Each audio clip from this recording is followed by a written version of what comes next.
నమస్తే. మన ఛానల్ ద్వారా ఎన్నో మంచి కార్యక్రమాలు చేస్తూ ఉంటాం. మీ నుంచి కూడా మంచి స్పందన లభిస్తూ ఉంది. ఇందులో భాగంగా ఈరోజు ఒక ముఖ్యమైన వ్యక్తిని, ఒక ప్రముఖ వ్యక్తిని, మనందరికీ ఎంతో ఉపయోగపడే మాటలు చెప్పే ఒక వ్యక్తిని కలవబోతున్నాం. మనందరికీ సంతోషదాయకమని చెప్పాలి. ప్రతి వీడియోని ఫస్ట్ నుంచి లాస్ట్ వరకు వాచ్ చేయండి. మీ యొక్క కామెంట్స్ని కామెంట్ బాక్స్లో తెలియచేయండి.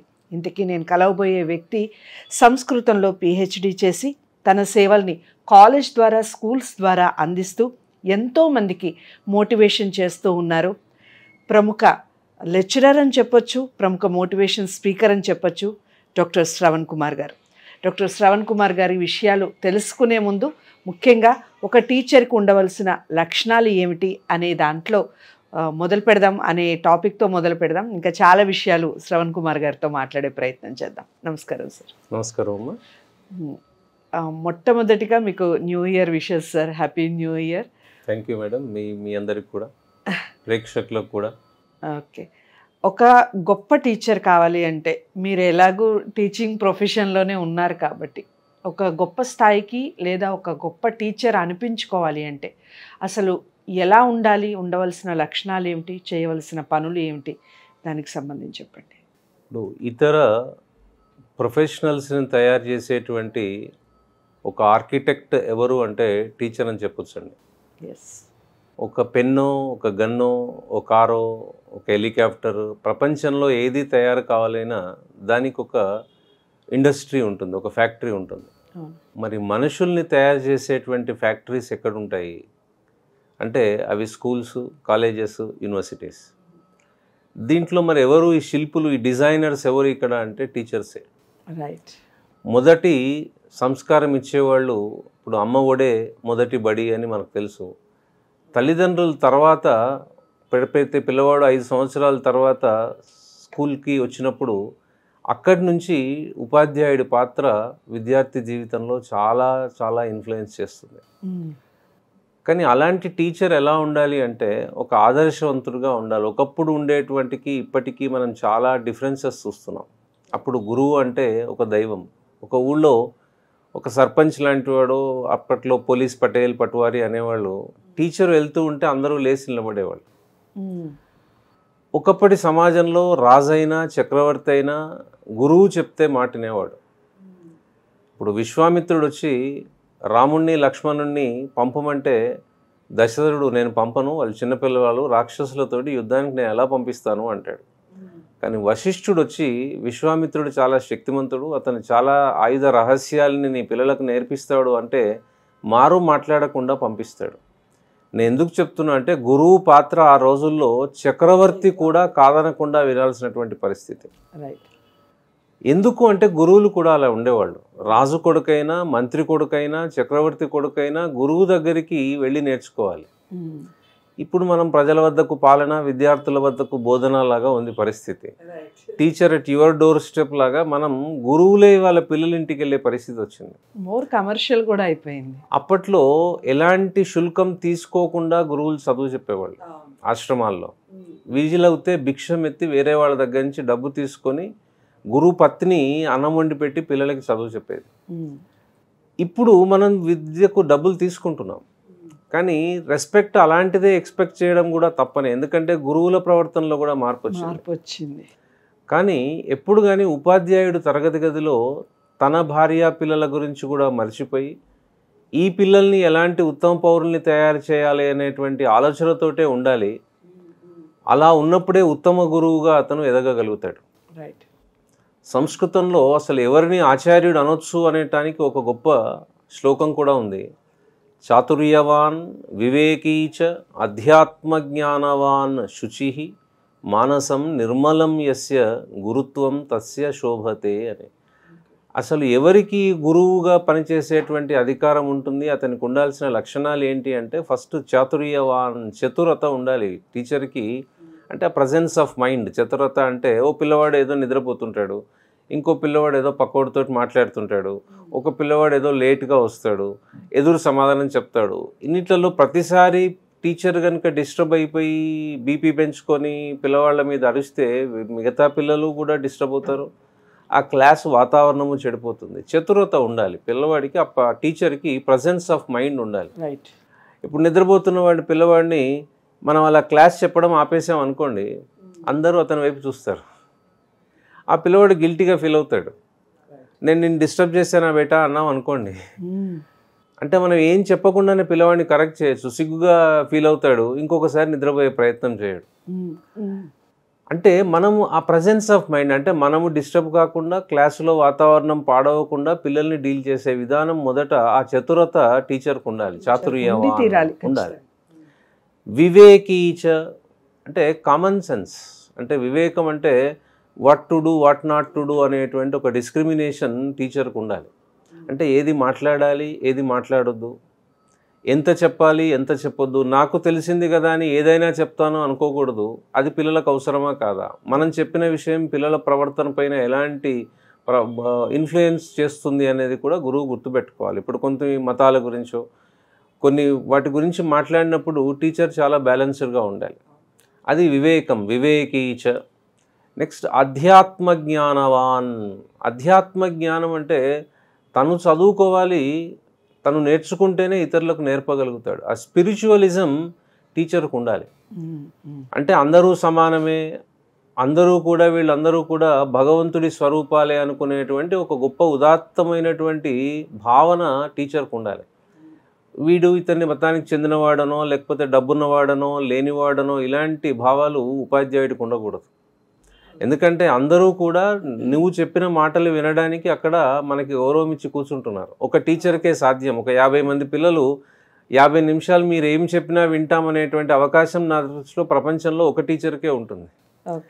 అందుకోసం అధ్యాత్మ జ్ఞానవాన. స్పిరిచువాలిటీ ఎలా అంటే ఒక ఇంజన్లో కూలెంట్ ఉంటుంది. కూలెంట్ ఫ్యూయల్ కాదు, కానీ ఇంజన్ వేడెక్కకుండా ఆపగలిగిన శక్తి కూలెంట్కు ఉంటుంది. కూలెంట్ లేకపోతే ఇంజన్ వేడే ఆగిపోతుంది. సో ఈ అధ్యాత్మ జ్ఞానం కూడా, ఈ స్పిరిచువాలిటీ కూడా ఎలా ఉంటుందంటే ఆ టీచర్ని వేరే దారి వెళ్లకుండా ఆపుతుంది. అదొక బ్రాడ్ మెంటాలిటీ అని చెప్పొచ్చు మనం. అధ్యాత్మ శుచి అంటే, శుచి అంటే ప్యూరిటీ, మనం పవిత్రత అనుకుంటాం. అంటే నేను ఏదో 3 సార్లు రోజు డెటాల్తో స్నానం చేస్తానండి అందుకోసం ఐఎమ్ మోర్ ప్యూర్ అంటానికి లేదు. అంటే సత్య శౌచం, మనశ్శౌచం, శౌచం ఇంద్రియ నిగ్రహ, సర్వభూతదయా శౌచం, జల శౌచంతు పంచమం. అంటే నీటితోటి మనం శరీరాన్ని శుభ్రం చేసుకోవడం అనేది లీస్ట్ ఇంపార్టెన్స్ ఈజ్ గివెన్. సత్య శౌచం, మాటలో నిజం ఉండాలి. First purity in speech. మనశ్శౌచం అంటే మనస్సు కూడా పవిత్రంగా ఉండాలి. శౌచం ఇంద్రియ నిగ్రహ, కంట్రోల్ ఆన్ సెన్సెస్. ఇవాళ మనం కొన్ని చూస్తున్నాం, ఉపాధ్యాయులు ఏదో పిల్లలతోటి మిస్బిహేవ్ చేశారు అని. ఇలాంటివి ఎందుకు వస్తాయంటే ఆ ఇంద్రియ నిగ్రహం లేని టీచర్ తోటి అలాంటి ప్రాబ్లమ్స్ వస్తాయి. సర్వభూతదయ, అన్ని ప్రాణుల యందు కూడా దయగలిగి ఉండడం కూడా ఒక శుచిలో భాగం. జల శౌచం, నీటితోటి మనం శరీరాన్ని శుభ్రపరచుకోవడం అనేది చివరిది అని. అందుకోసం ఆ శుచిత్వం కూడా టీచర్కు ఉండాలి. మనశ్శౌచం అధ్యాత్మ జ్ఞానవాన్ శుచి మానసం నిర్మలం. మనస్సు ఎప్పుడు కూడా ప్రశాంతంగా ఉండాలి టీచర్కి. ఇంట్లో ఇది అయిందనో, ఈ సమస్య అయిందనో, బయట సమస్యలో కనుక టీచర్ మైండ్లో క్లాస్ చెప్తున్నట్టు ఇప్పుడు ఉండకూడదు. ఎందుకంటే ఒక విగ్రహాన్ని ఒక శిల్పి చెక్కుతాడు, మరి జీవితం అంతా పనిచేసేటువంటి విగ్రహాన్ని ఉపాధ్యాయుడు చెక్కుతాడు. అది తరగతి గదిలోనే ఉంటుంది. మనం శిల్పి చెక్కినటువంటి విగ్రహం మనం గుళ్ళో పెట్టి మనం దండం పెడతాం, కానీ ఉపాధ్యాయుడు చెక్కిన విగ్రహం ప్రపంచం మొత్తము తిరుగుతూ ఉంటుంది. ఇతడు ఇంకా కొంతమందిని తయారు చేయాలి అంటే ఒక సమాజాన్ని నిర్మించాల్సినటువంటి బాధ్యత నిజంగా చెప్పాలంటే తరగతి గదిలో ఉపాధ్యాయుడి చేతిలోనే ఉంటుంది. చిన్నప్పుడు మీరు చూడొచ్చు, పిల్లవాడు 2+3 5 కాకుండా ఏదో పిల్లవాడు తప్పు రాశాడు 6 అనుకోండి అక్కడ రాసుకోవడంలో, మదర్ 2+3 6 అంటే అదేంటి అలా చదువుతున్నావు అంటే మా టీచర్ అలాగే చెప్పింది అంటాడు. అంటే తప్పు చెప్పినా టీచర్ చెప్పిందే వేదం అనుకునే నమ్మే స్టేజ్లో మనము కనుక చాలా మంచి చెప్తే పిల్లవాడి ప్రవర్తనలో చాలా చాలా చాలా పరివర్తన ఉంటుంది. అందుకోసం భావి భారత నిర్మాతలు ఎవరు అంటే ఉపాధ్యాయులనే చెప్పొచ్చు. వాళ్ళకి వాళ్ళ వృత్తిపైన గౌరవం ఉండాలి. మొదట నేనేదో ఏ పని చేయలేను కాబట్టో ఖాళీగా ఉన్నాను కాబట్టి నేను ఈ వృత్తిలోకి వచ్చాను అనేటువంటి భావన ఉపాధ్యాయుడికి ఉండకూడదు. నాకు భగవంతుడి అవకాశం ఇచ్చాడు, కొన్ని వందల వేల జీవితాలని మార్చి ఉత్తమ పౌరుల్ని దేశానికి అందించేటువంటి అవకాశము అదృష్టము నా ఒక్కడికే ఉంది అనుకుంటే ఆ టీచరు గొప్ప టీచర్గా తయారవుతాడు. కానీ ఏదో సమయం కోసం నా పిల్లల్ని సాదుకోవటానికి కోసం ఏ పనైనా చేసుకొని సాదుకోవచ్చు. కానీ ఉపాధ్యాయ వృత్తిలో ఉన్న వాళ్ళకి ఇలాంటి పవిత్రత ఉన్నప్పుడు అతను ఉత్తమ ఉపాధ్యాయులుగా ఉంటాడు. అతనిచే తీర్చిదిద్దబడేటువంటి పిల్లలు కూడా ఉత్తమ పౌరులుగా తయారవుతారు. అందుకోసమే నేను చెప్పింది, పౌరుల్ని తయారు చేసేటువంటి ఫ్యాక్టరీస్ విద్యాలయాలు, అందులో ఆర్కిటెక్ట్, ఇంజనీర్స్, టీచర్స్. తినడం అండి, ఎంత తింటాం చెప్పండి? లక్షాధికారైన లవణం అన్నమే కానీ మెరుగు బంగారంబు మింగబోడు అని. ఎంత తింటారో చెప్పండి? బంగారం, ఇవాళ మా ఇంట్లో బంగారు కర్రీ అండ్ గోల్డెన్ ఇంకో డైమండ్ చట్నీ ఎవరింట్లో ఉండవు. కానీ వాళ్ళ తినటానికి డబ్బు సంపాదన కోసం ఉపాధ్యాయ వృత్తి అనుకోకూడదు. సో ఎంతోమంది ప్రొఫెషనల్స్ని, ఇంజనీర్స్ అయినా డాక్టర్స్ అయినా వాళ్ళందరికీ ఒక టీచర్ ఉంటాడు. సో ఆ టీచర్ చెప్పింది ఆ రోజు మనం మర్చిపోవచ్చేమో, కానీ ఆ పిల్లవాడి మెదళ్లలో అది జీవితాంతం పనిచేస్తుంది. అందుకోసం విలువలతో కూడిన విద్యను మనం అందించగలిగితే ఉత్తమ పౌరులు మనకి జీవితంలో అంటే ప్రపంచంలో దొరుకుతారు.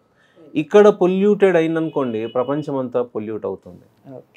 అందుకోసం ఉపాధ్యాయులు ఇది నాకున్నటువంటి అవకాశం, మనం ఎక్కడ పోయినా ఒక పిల్లవాడు కలుస్తాడు, సార్ నేను మీ స్టూడెంట్ అంటారు. ఈ అవకాశం ఏ వృత్తిలో ఉన్న వాళ్ళకి ఉండదు. అందుకోసం ఉపాధ్యాయులు ఎప్పుడూ కూడా ఆత్మన్యూనత భావం ఉండకూడదు. సరే, ప్రపంచంలో సొసైటీలో కొన్ని మార్పులు వస్తున్నమాట వాస్తవం, కానీ ఇప్పటికీ మనం వృత్తిలో మనం పంక్చువల్గా ఉన్నాం అనుకోండి, ఆ టీచర్ మాత్రమే అడగలుగుతాడు పిల్లవాడిని కూడా పంక్చువల్గా ఉండమని. మనం లేటుగా వెళ్ళి పిల్లవాడిని పంక్చువల్గా ఉండమంటే బయటికి అనకపోయినా లోపల అనుకుంటాడు మీరు లేటుగా వస్తారు కదా సార్ అని. అందుకోసం ఆచరణలో టీచర్ ఉండాలి.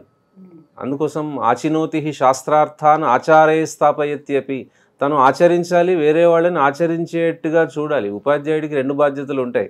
నేను వేరే వాళ్ళకి చెప్తాను కానీ నేను చెయ్యను. ఇప్పుడు డాక్టర్స్ ఉంటారు, పేషెంట్కి చెప్తాడు సిగరెట్ తాగొద్దు, నీ లంగ్స్ ఖరాబ్ అయినాయని. ఆయన క్లినిక్ అయిపోగానే ఫస్ట్ సిగరెట్ తాగని ఇంకో పేషెంట్ చూడండి డాక్టర్స్ ఉంటారు. కానీ ఇది ఆచరణ లేని జ్ఞానం. అంటే ఇతరులకు చెప్తున్నావు కానీ నువ్వు ఆచరించట్లేదు. టీచర్స్ అలా ఉంటే పిల్లలు అబ్జర్వ్ చేస్తారండి. అది నా పర్సనల్ లైఫ్ నేను చేస్తానంటే నడవదు. టీచర్కి అలాంటి విలువలతో కూడినటువంటి జీవనం అతనికి మరింత గౌరవాన్ని తెచ్చిపెడుతుంది. అందుకోసం ఉపాధ్యాయుడు ఒక శిల్పి అనుకున్నప్పుడు అతను ఆచరించి చూసినప్పుడు పిల్లలు కూడా అలాంటి మార్గంలోనే వెళ్తారు. అవసరమైతే తల్లిదండ్రులను కూడా పిలిచి ఇలా ఉన్నాడు అని చెప్పేటువంటి అవకాశాన్ని మనం ఉపయోగించుకోవాలి. ఎందుకంటే ఇద్దరు కలిసినప్పుడే, ఇక్కడ తల్లిదండ్రులు ఉపాధ్యాయులు కలిస్తేనే పిల్లవాడిని మనం తీర్చిదిద్దగలుగుతాం.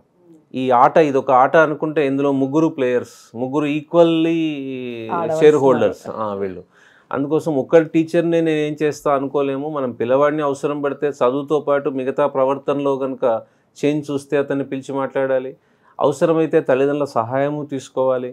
అంటే ఇది ఒక గొప్ప పనిగా భావించినప్పుడు ఇవన్నీ జరుగుతాయండి. చాలా అంటే చాలా చక్కగా చెప్పారు సార్. ఒక టీచర్కి ఉండవలసిన లక్షణాలు ఏమిటి అనేది చాలా చక్కగా చెప్పారు. శ్రవణ్ కుమార్ గారు చెప్తూ ఉంటే నాకు ఒక కొటేషన్ గుర్తొస్తుంది. ఒక స్టూడెంట్ అట ఒక టీచర్ని కలిసినప్పుడు ఒక కొటేషన్ చెప్పారట, 100 days A part, 1 day we shall depart, keep me in your heart like A photograph అని. సో టీచర్ అలా ఒక ఫోటోగ్రాఫ్ లాగా ఉండిపోవాలి ప్రతి స్టూడెంట్ మనసులో అని. నిజంగా చాలా గొప్ప కొటేషన్ అది. నిజంగా శ్రవణ్ కుమార్ గారు మాట్లాడుతూ ఉంటే ఒక స్టూడెంట్కి ఎలాంటి లక్షణాలు ఉండాలి, అలాగే ఒక టీచర్ ఎలా తీర్చిదిద్దాలి అన్న విషయాలు చాలా చక్కగా వివరించడం జరిగింది. ముందు మరిన్ని వీడియోస్ చేసే ప్రయత్నం చేస్తాను. తప్పకుండా ఈ వీడియోని లైక్ చేసి షేర్ చేయండి. అలాగే ఛానల్ని సబ్స్క్రైబ్ చేసుకోండి.